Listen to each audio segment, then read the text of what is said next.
बात करते हैं अगली खबर की। गुरुग्राम हादसे में जैसे जैसे वक्त आगे बढ़ता जा रहा है, ठीक वैसे वैसे अपने पीछे सवालों का पुलिंदा छोड़ता जा रहा है। अब भी पुलिस के हाथ खाली हैं। आखिर कब तक गुनहगार गिरफ्तार होंगे? रिपोर्ट आप देखिए।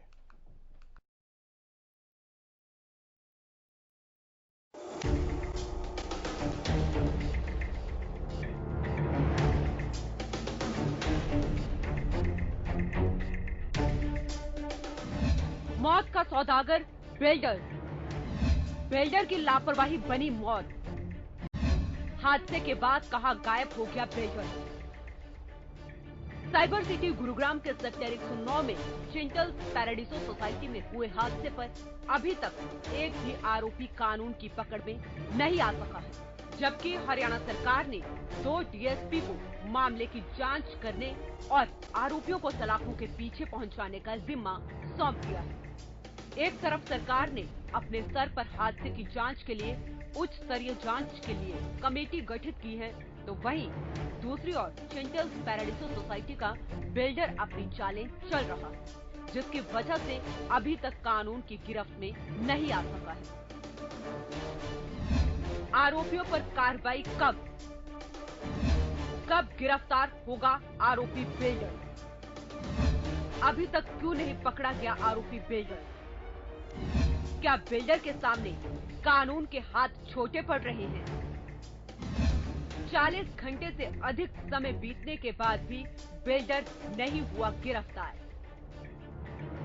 सोसाइटी में रहने वाले लोगों का कहना है कि उन्होंने 8 महीने पहले गुरुग्राम पुलिस को बिल्डर के खिलाफ निर्माण कार्य में घटिया सामग्री का इस्तेमाल करने की शिकायत की थी। साथ ही बिल्डर पर मुकदमा दर्ज करने की मांग भी की थी, लेकिन गुरुग्राम पुलिस ने शिकायत पर कोई संज्ञान नहीं लिया। सोसाइटी में रहने वाले लोगों के इन आरोपों से पुलिस भी सवालों के घेरे में आकर खड़ी हो गई है। हालांकि डीटीपी विभाग ने भी इस सोसाइटी का से ऑडिट कराने की मांग की थी, जिसके बाद जिला प्रशासन ने दोबारा ऑडिट नहीं कराया।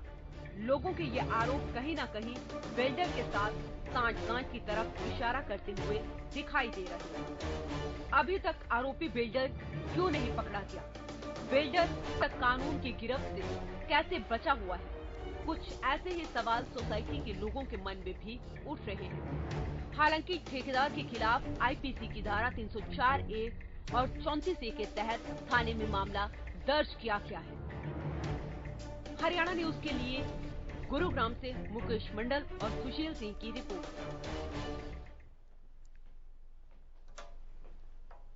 हमारे संवाददाता गुरुग्राम से सुशील सिंह हमारे साथ जुड़ रहे हैं। सुशील, कोई अपडेट्स हैं तो बताइए सबसे पहले आप। केशव जी, देखिए, सबसे बड़ा अपडेट तो यह है कि 1 बजे के करीब गुरुग्राम से सांसद और केंद्र में राज्य मंत्री राव इंद्रजीत सिंह का दौरा होना था उस सोसाइटी पे, जहां रेजिडेंट काफी परेशान हैं, भयभीत हैं। लेकिन अपरिहार्य कार्य को हवाला देते हुए राव इंद्रजीत रास्ते से लौट गए।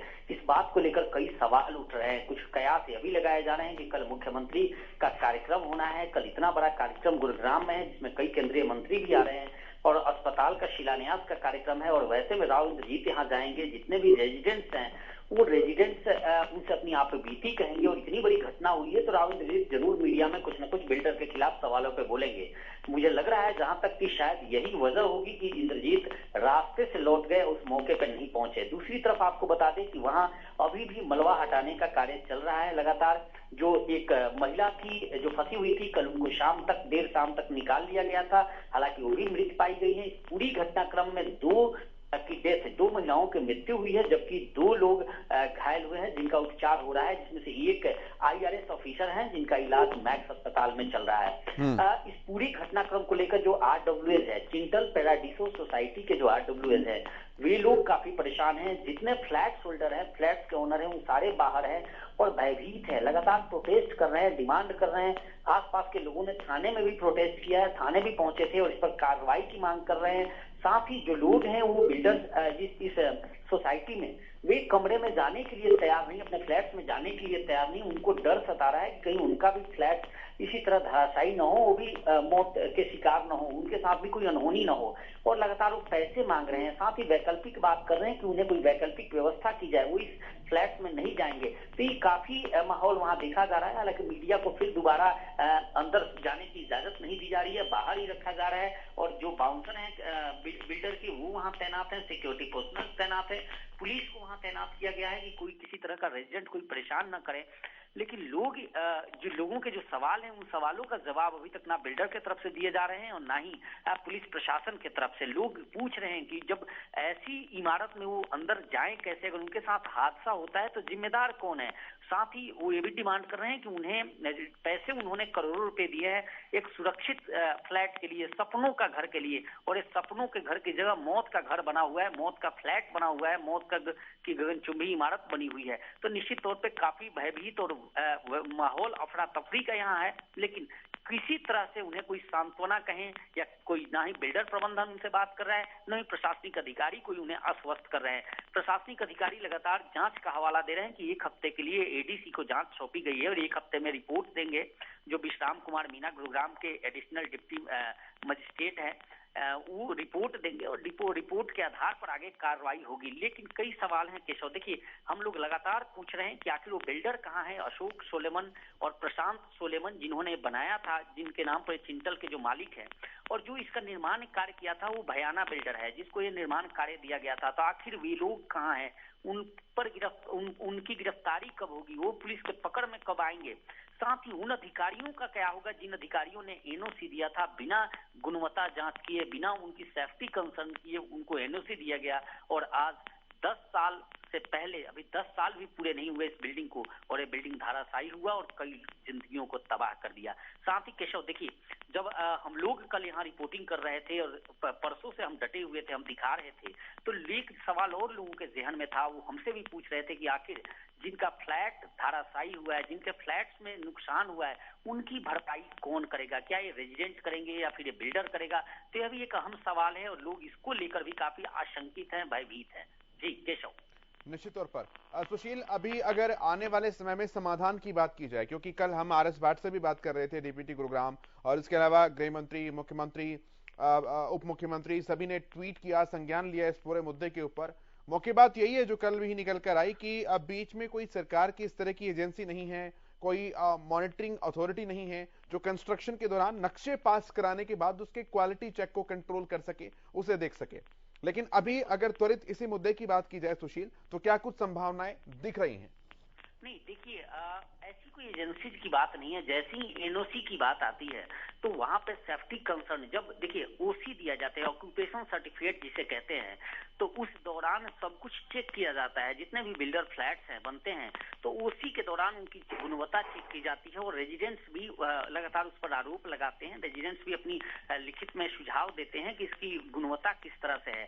साथ ही जितने भी सेफ्टी कंसर्न हैं, उन सभी मानकों को ध्यान में रखने के बाद ही सरकार उन्हें एनओसी देती है और उसके बाद उन्हें ओसी मिलता है, ऑक्यूपेशन सर्टिफिकेट जिसे कहते हैं। और उसके बाद उन्हें चाहे सीवर का कनेक्शन हो, पानी का कनेक्शन हो, बिजली का कनेक्शन हो, ये बिल्डिंग का स्ट्रक्चर तैयार होने के बाद ये सारी प्रक्रिया होती है।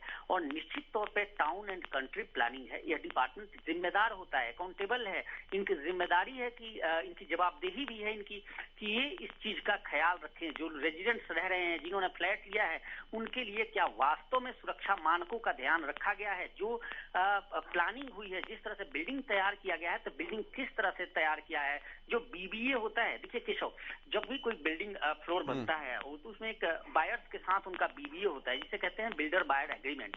उसमें भी यह निहित होता है कि किस क्वालिटी का कौन सा सामान लग रहा है, ईंट क्या लग रहा है, या फिर हम जो मिक्सचर लगाते हैं सीमेंट का, रोड़ी का, तो उसमें उसकी क्वालिटी क्या है, ये सब कुछ प्रावधान होता है। लेकिन लोग जो अधिकारी हैं वो लगता है कि ठीक से उसे जांच नहीं करते, खाना पूर्ति करते हैं, और यही वजह है कि इस तरह की घटनाएं होती है। मैं एक और ध्यान दिलाऊं केशव, जो घटना हुई है इसमें इससे पहले भी इसी बिल्डिंग में चिंटल पैराडीसो जो सेक्टर 109 का है, इसी में ए ब्लॉक का कुछ छज्जा गिरा था जिसकी शिकायत की थी। और आज मुख्यमंत्री जिस बात को कंसर्न ले रहे हैं, जिस बात की जिम्मेदारी, जिस बात की मॉनिटरिंग की बात कर रहे हैं, वो मुख्यमंत्री को ट्वीट किया गया है। बकायदा वहां के रेजिडेंट्स ट्वीट दिखा रहे थे कि ये ट्वीट मुख्यमंत्री को किया गया है। एप्लीकेशन थाने में दिया गया था, बजगेड़ा थाने में, कि इसकी बकायदा जांच की जाए और गवर्नमेंट की एजेंसी इसको जांचे कि आखिर इसकी जो बिल्डिंग जिस तरह से बनाया गया है और उसमें अभी भी प्लास्टर गिर रहे हैं, उसके छज्जे गिर रहे हैं,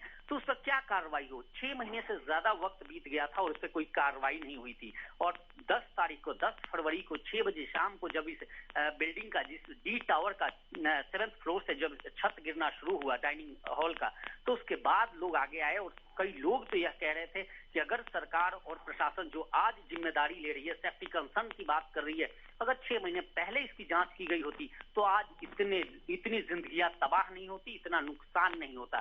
साथ ही देखिए, कई लोग यह भी कह रहे थे, हालांकि पुख्ता तौर पे किसी ने हमें अंदर जाने की इजाजत नहीं थी कि हम उसको कैमरे पर दिखा सके।